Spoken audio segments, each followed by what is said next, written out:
To fill this tart crust, I'm going to make a creamy, rich chocolate mousse filling.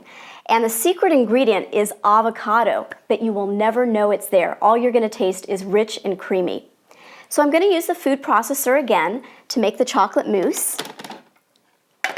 And I'll start off with my sweeteners. I'm going to use some medjool dates again, and this time the dates have been soaked because I don't want a dry, crumbly texture like I did with the pie crust. I want it to be smooth and creamy. So I soak these in water for about a half an hour. So we'll put the dates in the processor. Then I'm going to add a very unique natural sweetener called agave nectar. Agave nectar is made from the agave plant. It's similar to a cactus. And it's a great sweetener to use in raw dishes. Of course, it's raw, but it's also a low glycemic sweetener, meaning that it won't spike your blood sugar level the way that other concentrated sweeteners will. It also doesn't have much color to it. It has a very neutral taste. So it's wonderful to use where you just want to imitate white sugar. And that's what we're doing with this mousse. So I'm going to add the agave nectar to the dates, and then I'll process it to create a paste and get that nice and smooth.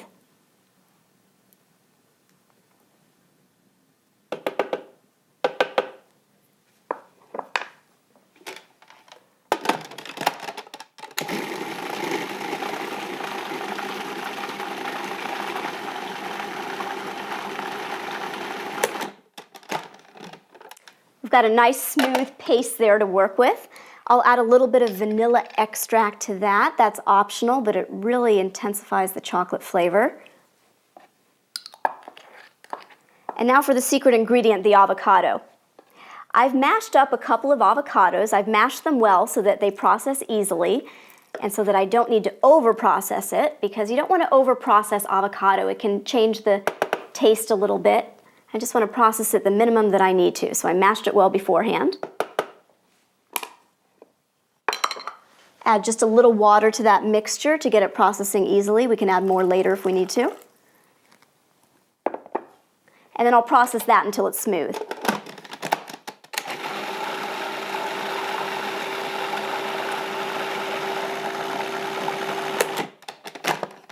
Don't worry, it's not going to be green.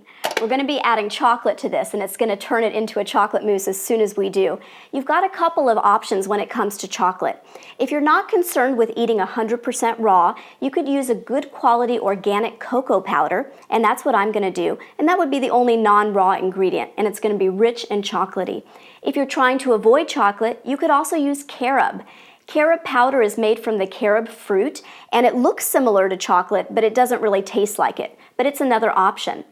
And recently, you can actually get raw cocoa powder nowadays. It's a little more expensive, and you do need to order it online. I give you some resources in the back of my book for doing that. So you've got three options: organic cocoa powder, raw cocoa powder, or carob. Go ahead and make it chocolatey. I'm going to hold back a little on the cocoa powder. Every cocoa powder has a different strength, so you might want to start off with just a little less, and then you can taste it and you can always adjust up.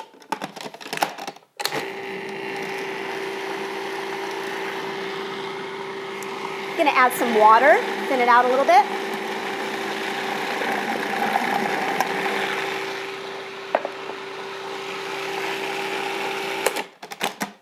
And remember, with a food processor, you've got to scrape down periodically. Isn't that starting to look like chocolate mousse?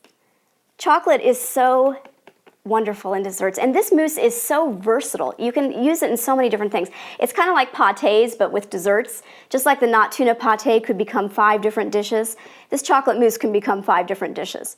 You could serve this plain, just as a pudding. You can fill a pie or tart crust, which is what we're going to do with it in a minute. You could add more water and make a chocolate sauce.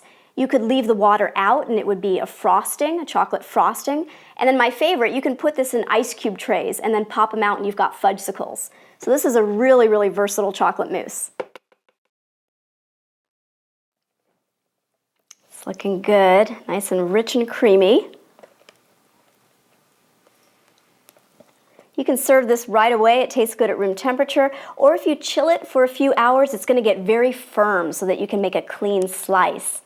I even like the way this pie tastes frozen. You just put it in your freezer for 2 to 4 hours and then let it thaw for about 10 minutes before you serve it, and it kind of has that ice cream cake taste to it. There's so many variations to this dessert. I mentioned all the things you can do with the chocolate mousse by itself, but with this pie crust or tart crust, you could fill it with different things. I also like to make a key lime mousse, which is similar to this filling, but no chocolate. I just blend the avocado with some lime juice and some of that agave nectar, and you've got a delicious pie that tastes kind of like lemon meringue pie. You could also fill this pie crust or tart crust with fruit fillings. You can just blend some berries, blueberries, blackberries, with some dates, make a thick fruit filling, maybe fold back in some whole berries into it, and you've got a fruit pie. So there's just so many possibilities with raw desserts.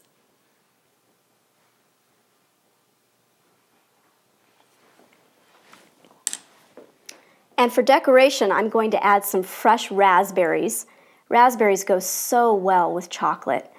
You could also use sliced strawberries and decorate the entire pie that way too.